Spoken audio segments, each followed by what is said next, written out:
नमस्कार, आप सुन रहे हैं रेडियो सेंट्रल न्यूज। मैं हूं बबली भाटिया। अब खबरें विस्तार से। भारत में कोरोना वायरस का कहर निरंतर जारी है। शुक्रवार को स्वास्थ्य मंत्रालय की ओर से जारी आंकड़ों के अनुसार पिछले 24 घंटों में कोरोना के रिकॉर्ड तोड़ 77,266 नए मामले सामने आने से संक्रमितों की संख्या 33,87,500 हो गई है। वहीं इस दौरान 1,057 लोगों की मौत होने से मृतकों की संख्या 61,529 पर पहुंच गई है। देश में स्वस्थ होने वाले लोगों की कुल संख्या 25,83,948 हो गई है।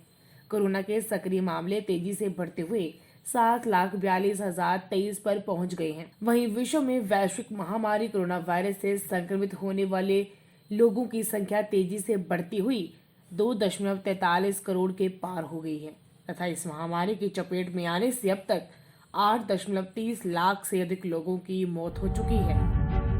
गैर भाजपा शासित राज्यों के 6 मंत्रियों ने शुक्रवार को उच्चतम न्यायालय का रुख कर कोविड-19 वैश्विक महामारी के बीच नीट और जेईई प्रवेश परीक्षाएं कराने की केंद्र को अनुमति देने वाले आदेश पर पुनर्विचार करने का अनुरोध किया। पुनर्विचार याचिका पश्चिम बंगाल, मलय घटक, झारखंड, रामेश्वर ओरांव, राजस्थान रघु शर्मा, छत्तीसगढ़ अमरजीत भगत, पंजाब बीएस सिंधु और महाराष्ट्र उदय रविंदर सावंत के मंत्रियों की ओर से दायर की गई है। यह याचिका अधिवक्ता सुनील फर्नांडिस के माध्यम से दायर की गई है। शीर्ष अदालत ने 17 अगस्त को इस साल सितंबर में निर्धारित मेडिकल एवं इंजीनियरिंग प्रवेश परीक्षाओं नीट और जेईई के आयोजन के मामले में हस्तक्षेप करने से यह कहते हुए इनकार कर दिया था कि नीट और जेईई के आयोजन के मामले में हस्तक्षेप करने से यह कहते हुए इनकार कर दिया था कि जीवन चलते रहना चाहिए और विद्यार्थी वैश्विक महामारी के चलते अपना बहुमूल्य साल बर्बाद नहीं कर सकते। उच्चतम न्यायालय ने शुक्रवार को राज्यों और विश्वविद्यालयों को दिए आदेश में कहा कि आगामी 30 सितंबर तक अंतिम वर्ष की परीक्षा लिए बिना छात्रों को डिग्री नहीं दी जा सकेगी। हालांकि राज्यों को यह सलाह दी गई है कि वे परीक्षाओं की तिथि आगे बढ़ाने के लिए विश्वविद्यालय अनुदान आयोग यूजीसी से अनुरोध कर सकते हैं। न्यायमूर्ति अशोक भूषण की अध्यक्षता वाली न्यायमूर्ति आर सुभाष रेड्डी और न्यायमूर्ति एमआर शाह की पीठ ने मामले की सुनवाई के बाद हालांकि कहा कि आपदा प्रबंधन अधिनियम के तहत परीक्षा रद्द किए जाने संबंधी महाराष्ट्र सरकार का निर्णय प्रभावी होगा। महाधिवक्ता तुषार मेहता ने यूजीसी की ओर से कहा कि स्नातकोत्तर पाठ्यक्रमों के लिए प्रवेश प्रारंभ करने के वास्ते छात्रों के हित में यह निर्णय लिया गया है। यूजीसी ने कहा कि कुछ राज्यों द्वारा परीक्षाएं रद्द किए जाने के निर्णय से उच्च शिक्षा के स्तर पर प्रत्यक्ष असर पड़ेगा। यूजीसी ने संशोधित दिशा निर्देश जारी किया है जिसमें कहा गया है कि अंतिम वर्ष की सभी परीक्षाएं कोविड-19 मानक परिचालन प्रक्रिया के तहत ली जाएंगी। राष्ट्रपति रामनाथ कोविंद देश का सर्वोच्च खेल सम्मान राजीव गांधी खेल रत्न, अर्जुन पुरस्कार, द्रोणाचार्य पुरस्कार और आजीवन ध्यानचंद पुरस्कार शनिवार को खेल दिवस के दिन राष्ट्रीय खेल पुरस्कारों के इतिहास में पहली बार राष्ट्रपति भवन से वर्चुअल समारोह के जरिए प्रदान करेंगे। राष्ट्रपति इस साल 5 खिलाड़ियों को खेल रत्न, 27 खिलाड़ियों को अर्जुन पुरस्कार, 13 कोचों को द्रोणाचार्य पुरस्कार और 15 खिलाड़ियों को आजीवन उपलब्धि के लिए ध्यानचंद पुरस्कार वर्चुअल माध्यम से प्रदान करेंगे। इसके अलावा 8 लोगों को तेनजिंग नोर्गे राष्ट्रीय साहस पुरस्कार, 5 संस्थानों को राष्ट्रीय खेल प्रोत्साहन पुरस्कार और पंजाब यूनिवर्सिटी चंडीगढ़ को मौलाना अब्दुल कलाम आजाद माका ट्रॉफी प्रदान की जाएगी।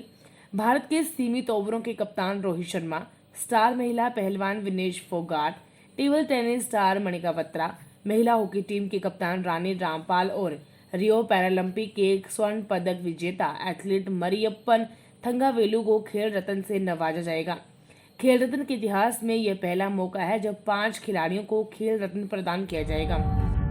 बैंकिंग, वित्तीय और दूरसंचार क्षेत्र की कंपनियों में लिवाली से बीएसई का सेंसेक्स शुक्रवार को 353.84 अंक यानी 0.90% चढ़कर 39,467.31 अंक पर और नेशनल स्टॉक एक्सचेंज का निफ्टी 96 अंक यानी 0.83% की मजबूती के साथ 11,655.25 अंक पर पहुंच गया।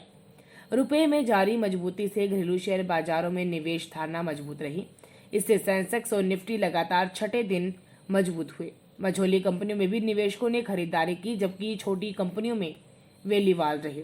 बीएसई का मिड कैप 0.55% की बढ़त के साथ 15,238.14 अंक पर पहुंच गया, जबकि स्मॉल कैप 0.23% लुढ़क कर 14,990.55 अंक पर बंद हुआ। बीएसई में बैंकिंग समूह का सूचकांक 4% की बढ़त में रहा। वित्त और दूरसंचार समूहों में भी 2.25% से 2.5% के बीच तेजी रही। सेंसेक्स में इंडसइंड बैंक का शेयर करीब 8.5%, एक्सिस बैंक का 7.25%, आईसीआईसीआई बैंक का करीब 4.5% और भारतीय स्टेट बैंक का शेयर 4.5% की बढ़त में रहा। पावर ग्रिड और इन्फोसिस में 1.25% की गिरावट रही। रुपया 42 पैसे मजबूत होकर 5 मार्च के बाद के उच्चतम स्तर 73.40 रुपये पर पहुंच गया। रेडियो सेंट्रल न्यूज की टीम सभी देशवासियों से अपील करती है कि लॉकडाउन से ही कोरोना को रोका जा सकता है। आप घर के अंदर रहकर इस घातक वायरस से बच सकते हैं। जान है तो जहान है। आपका ये कदम आपकी जान के साथ साथ पूरे देश को कोरोना वायरस के तांडव से बचा सकता है। इसलिए घर पर रहें, सुरक्षित रहें। धन्यवाद।